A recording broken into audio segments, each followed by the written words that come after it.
असली मार्च का समय में क्या करते हैं लोग, उस पहाड़ को जाके लोग उसमें पूजा वूजा कर, बड़ा बड़ा पहाड़ तो ये स्तूप का ये कारण है, और सब जगह में पहाड़ में से स्तूप। आप कुछ यार क्या पूछना? ठीक है, बाकी जो है हम किताब में देख लेंगे, लेकिन क्या है ना, एक तो आप जैसा हमको समझा रहा, किताब तो इतना नहीं समझा पाता, इसलिए हम सोचा 2 बात आपसे भी बात कर लूंगा, समझ में भी आऊंगा। नहीं तो हम निकला यहाँ घूमने से तो क्या है ना, भगवान बुद्ध जब थे ना, जब भगवान बुद्ध थे ना यहाँ पर, उस समय यहाँ का राजा बिंबिसार होता था, है ना, और उसका बेटा अजातशत्रु था, तो बाप को कैद कर दिया था, है ना। उसकी भी 13 रानी थे ना, तो अजातशत्रु बड़ा नहीं था ना। अजातशत्रु जो था ना, कोसला देवी थी, और सेनजीत उसकी बहन थी ना, उसकी शादी हुआ था ना। पहले बनारस का जो है ना, बनारस का टैक्स जो है ना, कोसल जनपद को जाता था।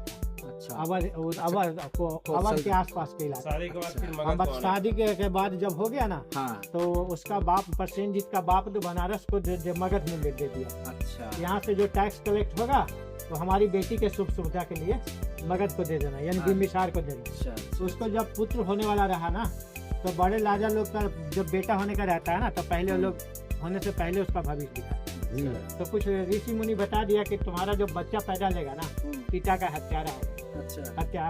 रानी चिंतित हो गई कि पति को चुनना है कि बेटा को चुनना है, दो में से एक को चुनना है। बिंबिसार को बोला कि भाई फलाने ऋषि ने ये बताया है कि तुम्हारा जो बच्चा पैदा होगा पिता का हत्यारा होगा। कहे कि जो बच्चा पैदा नहीं लिया उसका भविष्यवाणी तुम देखा लिया पंडित से, ऋषि मुनि से, वो हमेशा गलत बोलता है। अरे जब पैदा लेगा उसको बचपन से हम इतना प्यार देंगे कि ऋषि मुनि का भविष्यवाणी गलत हो जाएगा। लेकिन होता यह है कि रानी को विश्वास नहीं रहती है, कैसे राजा तो है, इसको छुट्टी नहीं रहता है। बहुत बढ़िया गंभीरता नहीं सोचा।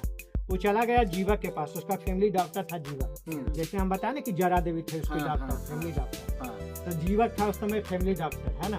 तो जीवक के पास चला गया अपनी दासी को लेकर के, जीवक से बताया। जीवक भी देखा कि भाई हत्या करना उचित नहीं है।